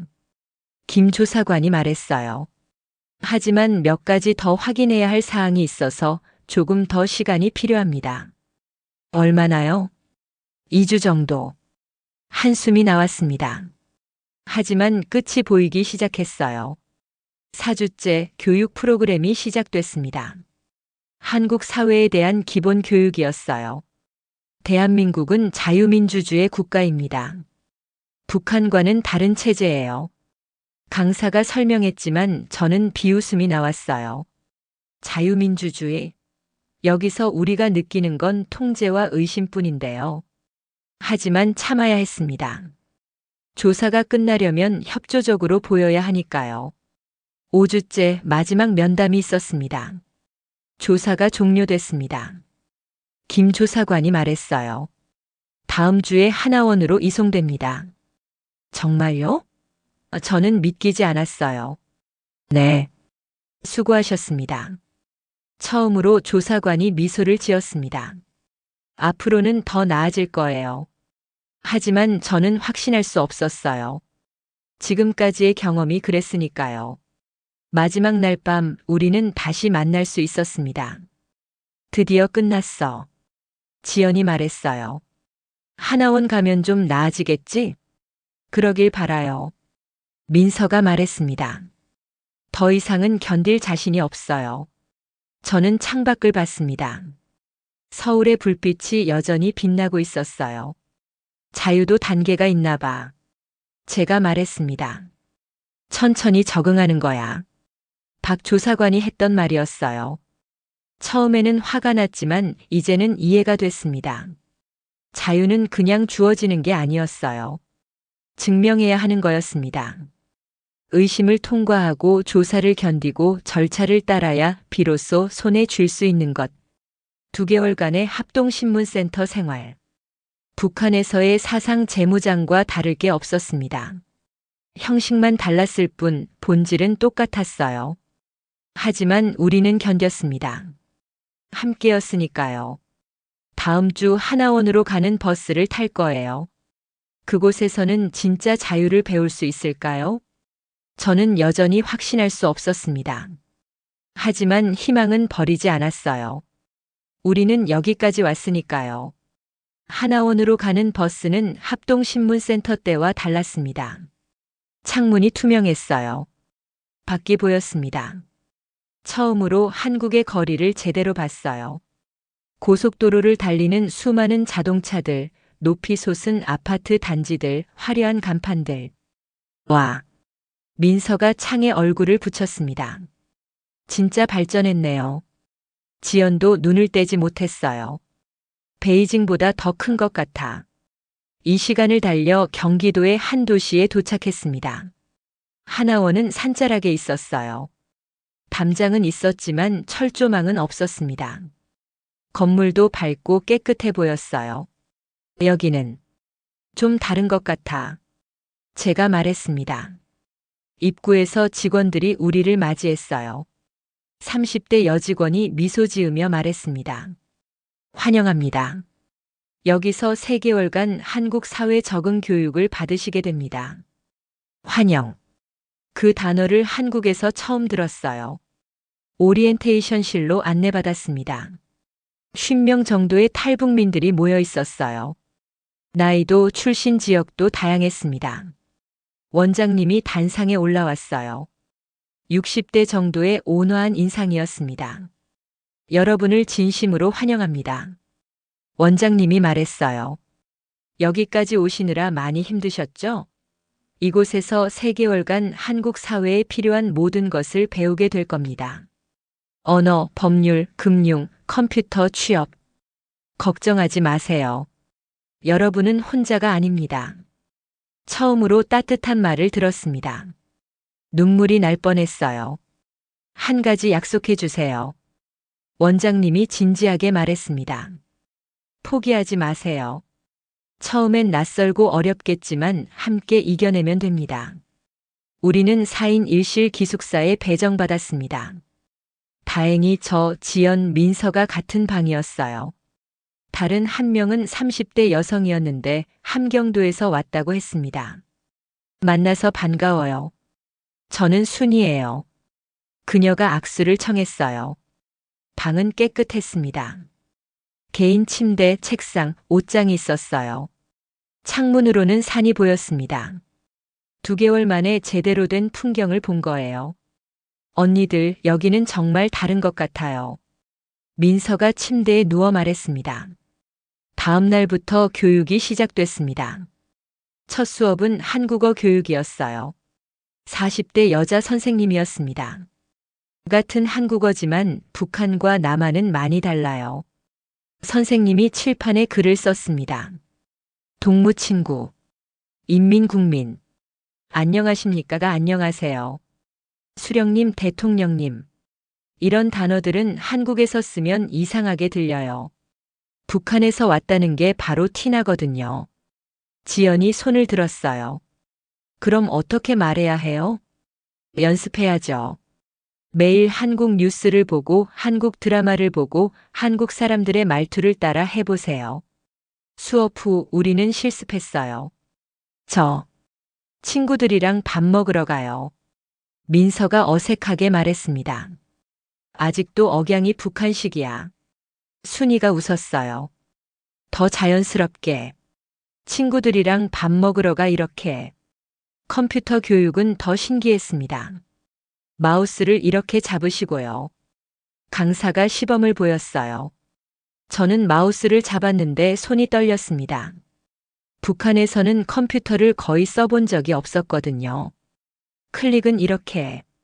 더블 클릭은 빠르게 2번. 화면에 창이 열렸습니다.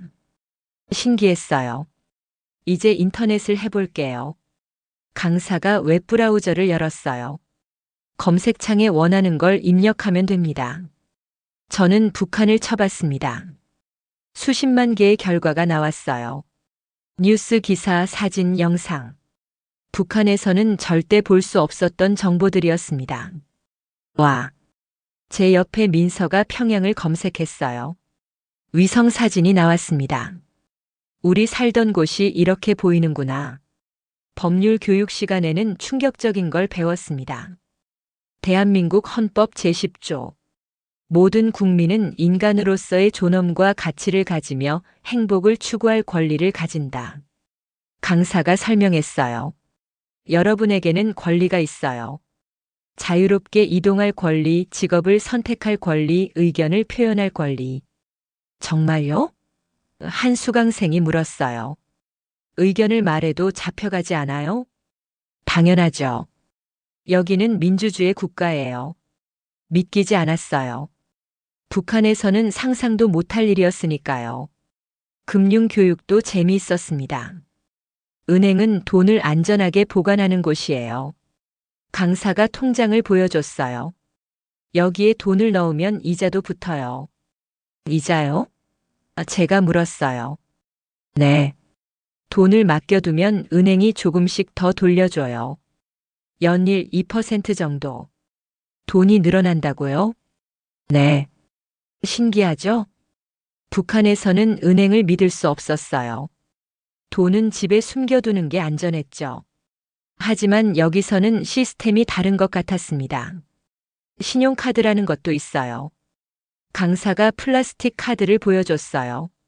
이걸로 물건을 사면 나중에 돈을 내는 거예요. 나중에요? 그럼 안 내면 어떻게 돼요? 신용 점수가 깎여요. 그럼 나중에 대출받기 어려워지고 불이익이 있어요. 신용. 새로운 개념이었습니다. 교통교육 시간에는 실습도 있었어요. 오늘은 지하철 타는 법을 배울 거예요. 인솔 교사가 말했어요. 우리는 단체로 가까운 지하철역에 갔습니다. 역사에 들어서자 사람들이 빠르게 움직이고 있었어요. 먼저 교통카드를 사야 해요. 교사가 자동 판매기를 가리켰습니다. 여기서 카드를 사고 충전하는 거예요. 민서가 시도했어요. 화면을 터치하고 돈을 넣고 카드를 받았습니다. 언니 저 했어요. 개찰구를 통과했습니다. 카드를 찍자 띵 소리와 함께 문이 열렸어요. 신기했습니다. 플랫폼에서 전광판을 봤어요. 2분 후 도착이라고 떴습니다. 정말 2분 후에 와요? 순이가 물었어요. 네. 정확해요. 정말로 2분 후 지하철이 들어왔습니다. 시간이 정확했어요. 북한에서는 버스가 언제 올지 알 수 없었는데 지하철 안에서 저는 주변을 관찰했어요. 사람들이 스마트폰을 보고 있었습니다. 음악을 듣거나 뉴스를 보거나 게임을 하고 있었어요. 각자 자기 세계에 빠져 있었습니다. 여기 사람들은 서로 신경 안 쓰네요. 지연이 속삭였어요. 개인주의래요. 한국은 그렇대요. 제가 대답했습니다. 4주째 서울 견학이 있었습니다. 버스를 타고 서울 시내로 갔어요. 명동, 광화문, 강남. 높은 빌딩들, 화려한 간판들, 수많은 사람들. 와, 이게 서울이구나. 민서가 감탄했어요. 명동거리는 사람들로 붐볐습니다. 쇼핑백을 든 사람들, 손을 잡고 걷는 연인들, 자유롭게 웃는 얼굴들. 저기 화장품 가게예요. 들어가 볼까요? 교사가 물었어요. 가게 안은 천국 같았습니다. 수백 가지 화장품이 진열돼 있었어요. 립스틱만 해도 50가지 색깔이 넘었습니다. 다 살 수 있어요? 순이가 물었어요. 돈만 있으면요. 점원이 웃었습니다. 점심은 식당에서 먹었어요. 메뉴판을 보고 직접 주문하는 거였습니다. 뭐 드실래요? 지연이 물었어요. 불고기요. 제가 대답했어요. 13년 만에 처음 먹어보는 거예요. 주문하고 기다리고 음식이 나왔습니다. 불고기 냄새가 정말 좋았어요. 맛있어요. 민서가 눈물을 글썽였어요. 이렇게 맛있는 걸 마음껏 먹을 수 있다니. 오후에는 공항 체험이 있었습니다. 인천공항에 갔어요. 이번에는 승객으로 와보는 거예요. 교사가 웃었어요. 출국장 게이트를 지나봤습니다. 물론 실제로 비행기를 타지는 않았지만 절차를 체험했어요. 여권 확인, 보안 검색, 탑승 게이트. 게이트에 서서 활주로를 봤습니다. 비행기들이 뜨고 내리고 있었어요. 이상한 기분이었어요. 이제는 완전히 다른 세상에 있으니까요. 오늘은 내 표를 내 손으로 예매했습니다. 체험 교육에서 항공권 예매 실습을 했을 때 제가 한 말이었어요. 컴퓨터로 직접 날짜를 선택하고 좌석을 고르고 결제하는 시뮬레이션. 13년간 승객을 안내했지만 제 표를 직접 예매하는 건 처음이었습니다. 8주째 취업 교육이 본격화됐습니다. 이력서를 써야 해요. 상담사가 말했어요. 북한에서의 경력을 한국식으로 바꾸는 거죠. 고려항공 객실 승무원이라고 쓰면 되나요? 그것도 좋지만 구체적으로 쓰는 게 좋아요. 승객 안전관리 서비스 제공, 긴급 상황 대처 능력. 이런 식으로요. 이력서를 쓰는 게 어색했어요.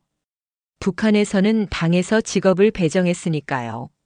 스스로 홍보하는 게 익숙하지 않았습니다. 모의 면접도 했어요. 자기소개 해보세요. 면접관 역할의 교사가 물었어요. 저는 북한에서 온. 말이 막혔습니다. 북한에서 왔다는 걸 강조하지 마세요. 교사가 조언했어요. 대신 능력을 강조하세요. 저는 13년간 항공 서비스 경력이 있습니다. 이렇게요. 연습을 반복했습니다. 떨리는 목소리를 안정시키고 눈을 마주치고 자신감 있게 말하는 법을 배웠어요. 10주째 심리 상담이 있었습니다. 적응은 잘하고 있어요? 상담사가 물었어요. 네. 많이 배우고 있어요. 하지만 힘든 점도 있죠? 저는 고개를 끄덕였어요. 가족이 그리워요. 부모님, 동생들. 지금 어떻게 지내실까? 당연히 그리울 거예요. 그 감정을 부정하지 마세요. 눈물이 났습니다. 저 때문에 고생하고 계실 텐데. 상담사가 제 손을 잡았어요. 당신 잘못이 아니에요. 12주째 수료가 다가왔습니다. 마지막 주에는 정착 준비 교육이 있었어요. 임대주택 배정, 정착금 지급, 지역사회 연계. 여러분은 경기도 지역에 배정됩니다. 담당자가 말했어요. 정착금은 700만 원이 지급되고 임대 아파트는 2년간 지원됩니다. 그 다음엔요? 순이가 물었어요. 스스로 살아가는 거죠. 일자리를 구하고 돈을 벌고 독립하는 거예요. 현실이 다가왔습니다. 3개월간 보호받았지만 이제는 정말로 홀로 서기를 해야 했어요. 수료식 날 우리는 수료증을 받았습니다. 축하합니다. 원장님이 악수하며 말했어요. 힘들 때는 언제든 연락하세요. 여러분은 혼자가 아닙니다. 버스에 올라 하나원을 떠날 때 저는 뒤돌아봤습니다. 3개월간 머물렀던 곳. 한국어를 배우고 컴퓨터를 배우고 자유를 배웠던 곳. 이제 진짜 시작이야. 지연이 말했어요. 무섭다.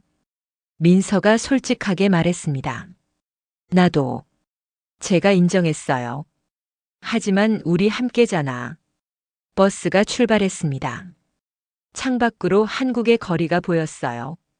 이제 우리도 저 거리를 걸어갈 거예요. 자유롭게 하지만 스스로의 힘으로. 새로운 인생이 시작되고 있었습니다. 경기도 작은 도시의 임대 아파트 15평. 우리의 첫 보금자리였습니다. 언니들, 진짜 우리 집이에요? 민서가 열쇠를 들고 감격했어요. 문을 열었습니다. 빈 공간이었어요. 하지만 완전히 우리 것이었습니다. 감시도 통제도 허락도 필요 없는.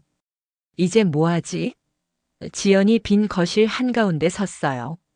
현실이 밀려왔습니다. 정착금 700만 원. 가구를 사고 생필품을 사고 당장 먹을 것을 사야 했어요. 그리고 빠르게 일자리를 구해야 했습니다. 일단 필수품부터 사자. 제가 말했어요. 근처 가구점에 갔습니다. 침대, 소파, 식탁, 냉장고, 세탁기. 가격을 보고 깜짝 놀랐어요. 침대가 50만 원이에요? 민서가 놀랐습니다. 중고로 사는 게 어때? 지연이 제안했어요. 중고 거래 앱을 배웠습니다. 하나원에서 스마트폰 사용법을 배웠지만 실제로 쓰는 건 어색했어요. 이거 어떻게 연락해요? 제가 물었어요. 여기 채팅 버튼 누르면 돼요. 순이가 도와줬어요. 순이는 우리와 같은 아파트 단지에 배정받았거든요. 일주일 동안 중고 물품을 모았습니다. 침대 대신 매트리스, 소파 대신 방석, 작은 냉장고. 최소한으로 꾸렸어요. 그래도 우리 집이야.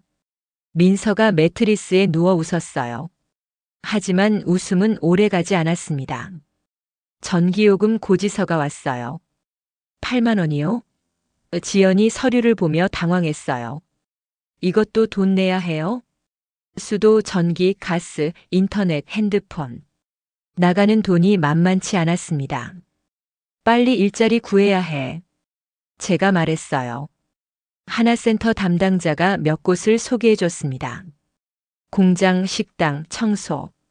대부분 단순 노동직이었어요. 체육 관련 일은 없나요? 지연이 물었어요.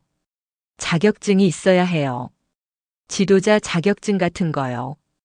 그럼 어떻게 따요? 학원 다니면서 공부해야죠.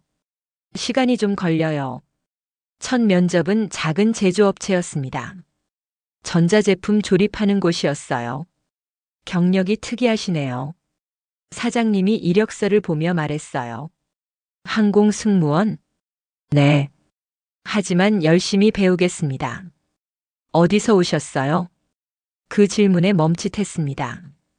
북쪽. 지방에서요. 사장님이 눈을 가늘게 떴어요. 혹시 북한? 거짓말할 수 없었어요. 네. 아. 사장님이 난처한 표정을 지었습니다. 일단 연락드리겠습니다. 연락은 오지 않았습니다. 두 번째, 세 번째 면접도 비슷했어요. 북한에서 왔다고 하면 분위기가 미묘하게 바뀌었습니다.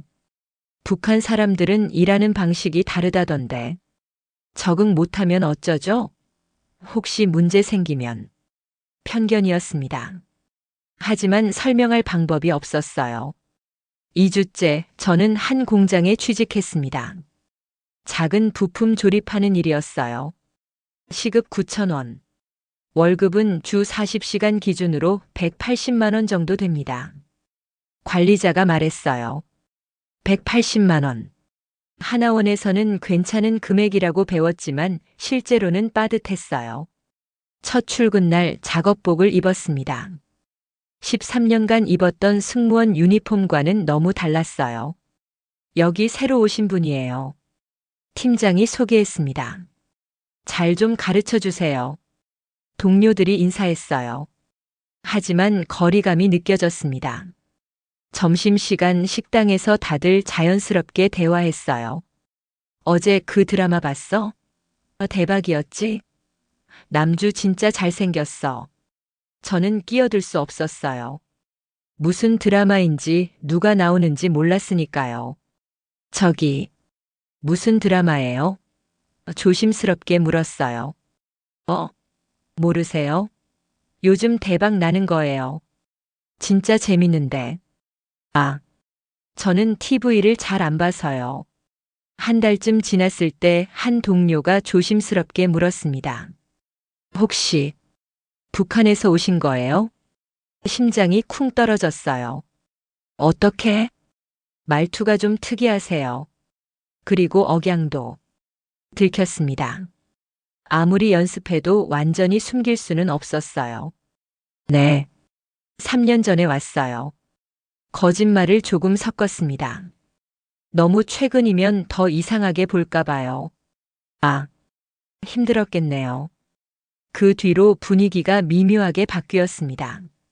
동정 어린 시선, 조심스러운 태도. 어떤 사람은 피했고 어떤 사람은 지나치게 친절했어요. 북한에선 밥도 제대로 못 먹었죠? 김정은 본 적 있어요? 탈북할 때 무서웠겠어요.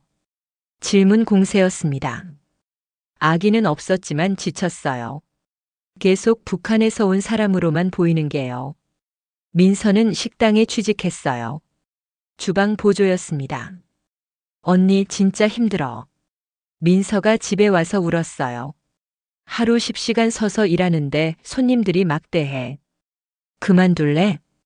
그럴 수 없어요. 돈 벌어야죠. 지연은 더 힘들었어요. 면접을 10번 넘게 봤지만 계속 떨어졌습니다. 나이도 많고 경력도 애매하고 북한 출신이라는 것도 문제래. 지연이 좌절했어요. 포기하지 마. 꼭 기회 올 거야.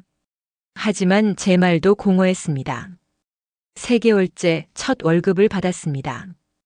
180만 원. 여기서 세금 떼고 보험료 떼고 실수령액 158만 원.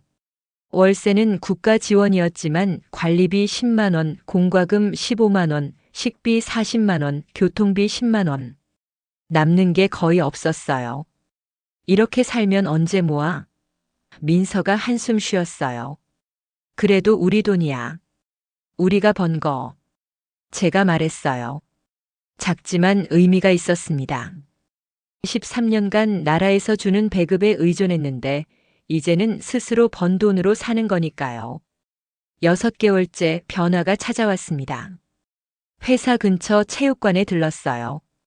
운동이 그리웠거든요. 배구 동호회가 연습하고 있었습니다. 공이 코트 밖으로 굴러왔어요. 저는 반사적으로 주워서 정확하게 던졌습니다. 오, 던지는 거 봐. 운동하셨어요? 한 남자가 물었어요.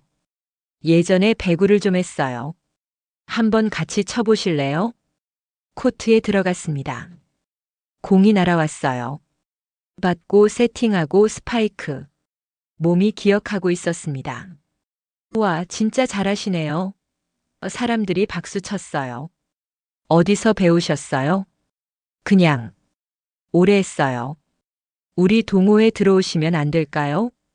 13년 만에 다시 공을 만졌습니다. 그 순간 살아있다는 느낌이 들었어요. 동호회 회원 중 한 명이 중학교 체육교사였습니다. 실력이 정말 좋으시네요. 혹시 관심 있으시면 우리 학교에서 보조 코치 하실래요? 시간제로요. 정말요? 네. 자격증은 없지만 경력이 있으시면 보조는 가능해요. 시급 1만 5천 원 정도 드릴 수 있는데. 새로운 기회였습니다. 일주일에 3일 방과 후 2시간씩 중학교에서 배구를 가르쳤어요. 아이들이 처음엔 어색해했지만 점점 잘 따라왔습니다. 선생님, 어떻게 하면 스파이크 잘 칠 수 있어요? 타이밍이야. 공이 최고점에 올라왔을 때 손목을 꺾으면서 쳐. 우와, 됐어요. 아이들의 웃음을 보니 보람찼습니다. 13년간 했던 일과는 달랐지만 이것도 의미가 있었어요. 선생님 말투 특이해요. 한 학생이 물었어요. 어디서 오셨어요?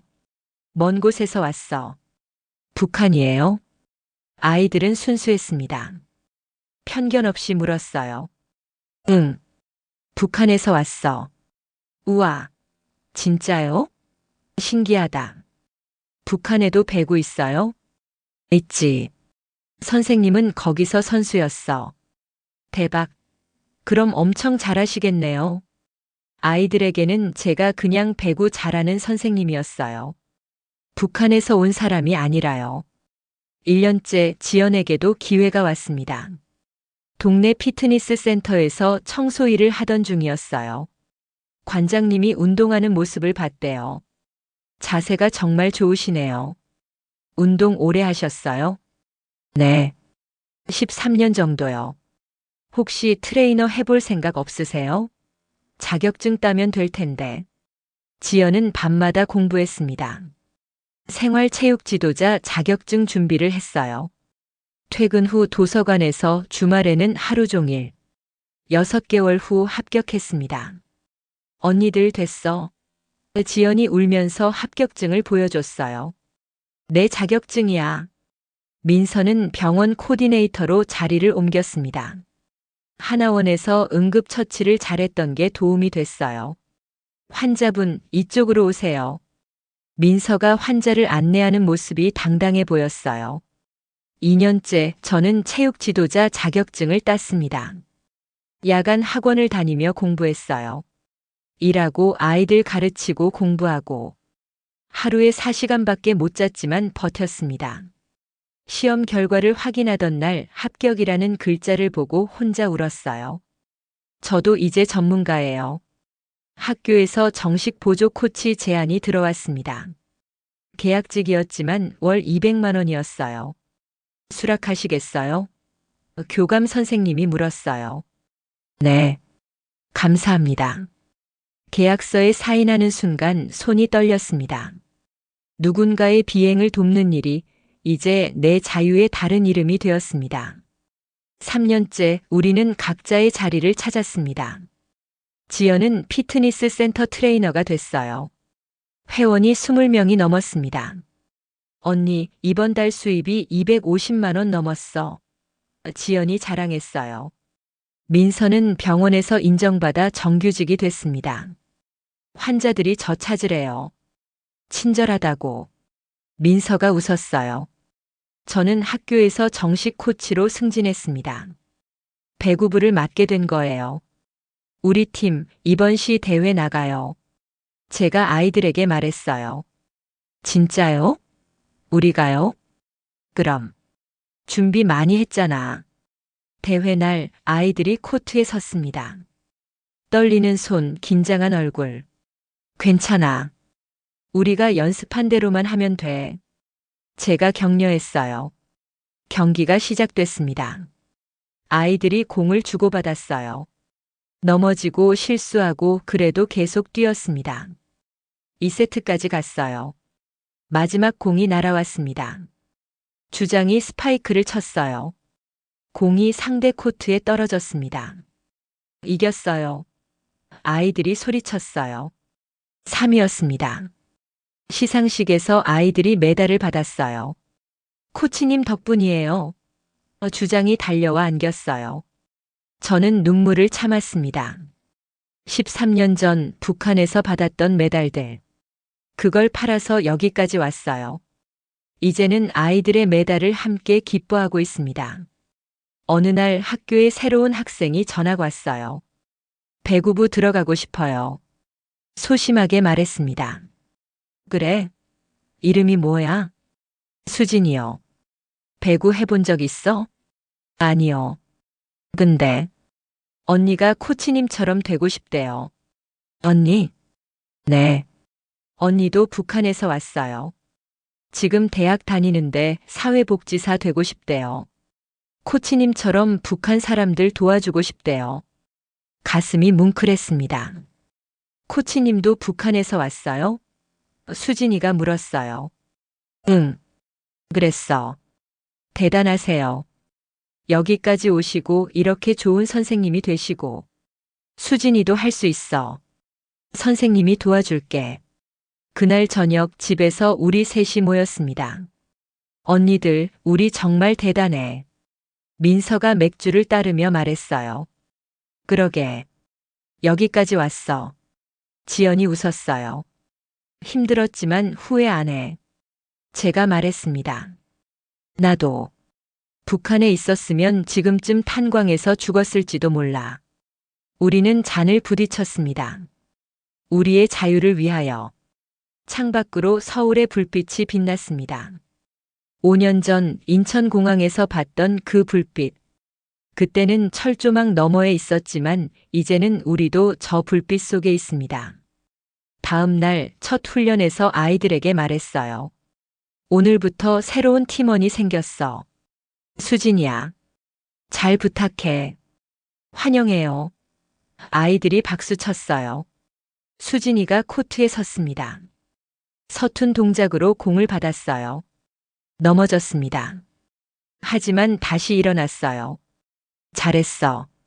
다시 해보자. 공이 날아갔습니다. 수진이가 받았어요. 이번엔 제대로 넘어갔습니다. 됐어요. 수진이가 환하게 웃었어요. 그 웃음을 보며 깨달았습니다. 우리는 이제 진짜 자유로워졌다고. 누군가의 비행을 돕는 일이 정말로 내 자유의 다른 이름이 되었습니다. 그리고 그 자유는 스스로 고른 노선이었습니다.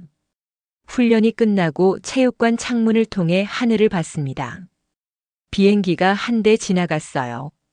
하얀 구름을 그리며 13년간 그 안에서 일했습니다. 통제받고 감시당하고 미소를 강요받으며. 하지만 이제는 밖에서 봅니다. 자유롭게. 그리고 언젠가 제 발로, 제 의지로 다시 그 비행기를 탈 날이 올 거예요. 목적지는 제가 정할 겁니다. 이제는 제 목소리로, 제 언어로 진심을 담아 말할 수 있습니다. 환영합니다. 이 자유로운 하늘에.